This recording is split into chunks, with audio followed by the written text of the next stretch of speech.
প্রধান উপদেষ্টা,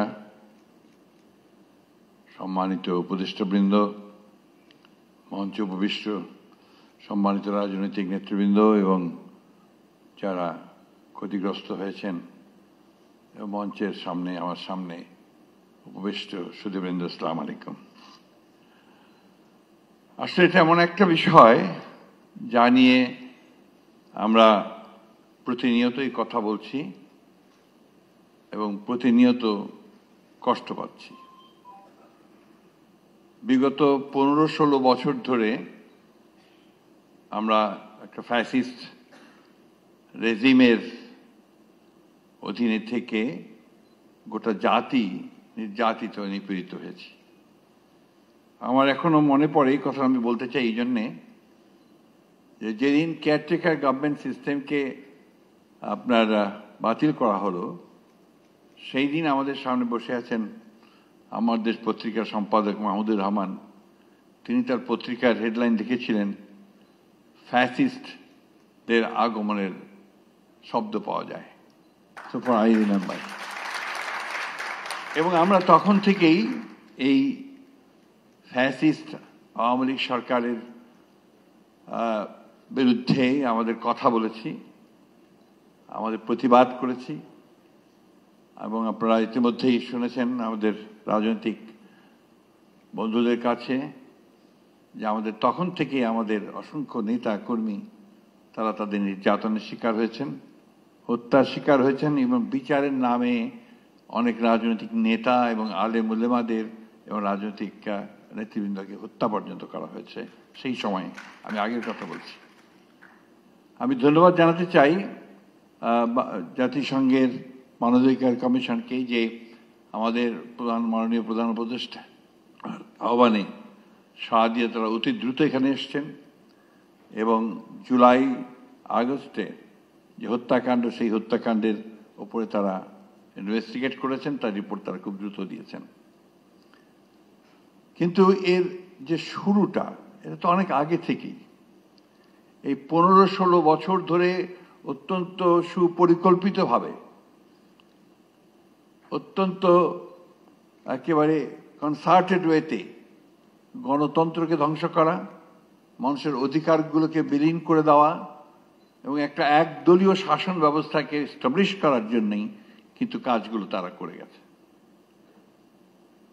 আমি আমার অন্তরের অন্তঃস্থল থেকে যারা এই দীর্ঘ আন্দোলনে শহীদ হয়েছেন, বিশেষ করে জুলাই আগস্টে আমাদের সন্তানেরা যারা শহীদ হয়েছেন তাদের প্রতি এবং তাদের সঙ্গে যারা আহত হয়েছেন, যারা অঙ্গহানি হয়েছে যাদের, তাদের সকলের প্রতি আমার শ্রদ্ধা জানাচ্ছি এবং আমার দলের পক্ষ থেকেও তাদের প্রতি আমি শ্রদ্ধা নিবেদন করছি। আজকে সকালে একটা অনুষ্ঠানে গিয়েছিলাম, মায়ের ডাকের একটি অনুষ্ঠান। সঞ্জিদা এখানে আছে কিনা আমি জানি না। এই একটি মেয়ে যাকে আমি স্যালিউট করি, যারা গুম হয়ে গেছে, এই পরিবারগুলোকে নিয়ে তাদের কথা বলতে এই মেয়েটি এককভাবে লড়াই করেছে। আজকে তার কথা আমার নিশ্চয়ই বলতে হবে। হুমার কথা বলতে চাই এই জন্যে যে জাতিসংঘের আমরা যখনই কোনো নির্যাতনের শিকার হয়েছি, যখনই আমাদের কেউ গ্রেফতার হয়েছে, যখনই শারীরিকভাবে নির্যাতিত হয়েছে, আমরা কিন্তু জাতিসংঘের অফিস থেকে ছুটে গেছি এবং আমরা সেখানে যাকে পেয়েছি, হুমাকে পেয়েছি। হুমা সবসময় আমাদের সঙ্গে সেই সহযোগিতাটা করেছে। আমি তাকেও আজকে আন্তরিকভাবে আমি অভিবাদন জানাতে চাই। আমরা একটা ভয়ঙ্কর, ভয়াবহ, একটা মনস্ট্রাস একটা সময় পার হয়ে এসেছি। আমি বারবার ওই কথাগুলো বলেই নিজেকে এবং আপনাদের সকলকে আমি ভারাক্রান্ত করতে চাই না। কিন্তু এটা সত্য যে সেই সময়টা ছিল আমাদের জন্য একটা ভয়ঙ্কর সময়। আমাদের দলের 60 লক্ষ মানুষের বিরুদ্ধে মিথ্যা মামলা হয়েছিল। এখনো সেই মামলা কিন্তু তুলে নেয়নি আসিফ নজরুল সাহেব, কিছু কিছু বাকি আছে এখনো। আমরা আশা করছি যে খুব শিগগিরই এই মামলাগুলো তুলে নেওয়া হবে।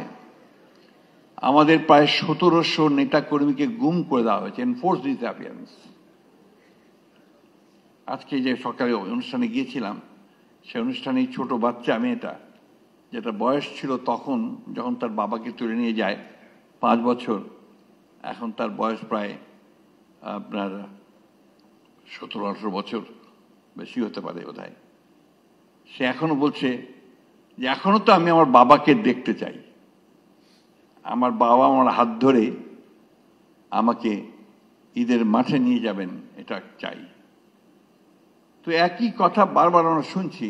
ওই জন্যই আজকে আমাদের সম্মানিত প্রধান উপদেষ্টা এখানে আছেন, আমি তাকে ধন্যবাদ দিতে চাই, তার ক্যাবিনেটকে ধন্যবাদ দিতে চাই।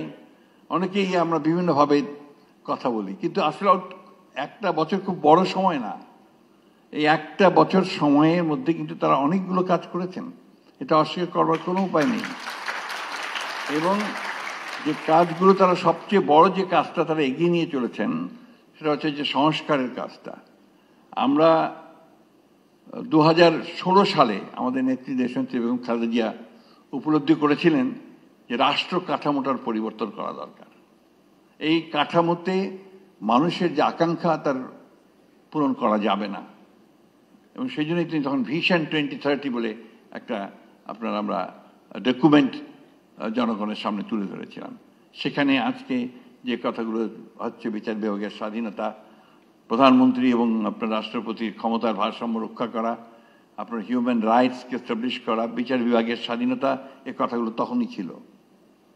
পরবর্তীকালে আন্দোলনের সঙ্গে সঙ্গে আমরা যখন আন্দোলন করেছি, মার খেয়েছি, জেলে গেছি, বারবার আমাদের ছেলেরা মরেছে, তখনও আবার আমরা 2022 সালে অন্যান্য রাজনৈতিক দলগুলোর সঙ্গে আলোচনা করে যারা আমরা একসঙ্গে আন্দোলন করছিলাম। এখানে জুনায়েদ সাকি আছেন, আমি দেখতে পাচ্ছি। জুনায়েদ সাকি প্রচুর পরিশ্রম করেছিল সেই সময়। আমরা 31 দফা কর্মসূচি নিয়ে আমরা জনগণের সামনে এসেছিলাম। যেদিন এই কর্মসূচি নিয়ে সামনে আসি আমরা, সেই দিনই আমাদের উপর গুলি হয়েছে। আমাদের অফিসের সামনে আমাদের সভা করার কথা ছিল, সেই সভা পুলিশ করতে দেয়নি, ভেঙে দিয়েছে, তারপর গুলি করেছে। সেখানে আমাদের মিরপুরের একটি ওয়ার্কশপে কাজ করা একটি ছেলে, সে সেখানে সেদিন শহীদ হয়। এরকম অসংখ্য, একটা দুটো নয়।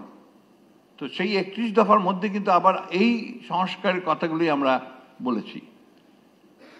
আজকে পত্রপত্রিকায়, মিডিয়ায় বিভিন্নভাবে বিভিন্ন বিতর্কের কথা, মতদ্বৈততার কথা বলা হয় খুব বড় বড় করে।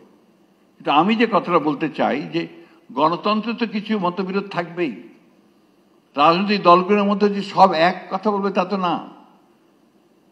এই বিষয়টাকে আমরা খুব বড় করে দেখিয়ে আমরা জাতির মধ্যে একটা অযথা একটা বিভক্তির সৃষ্টি করছি।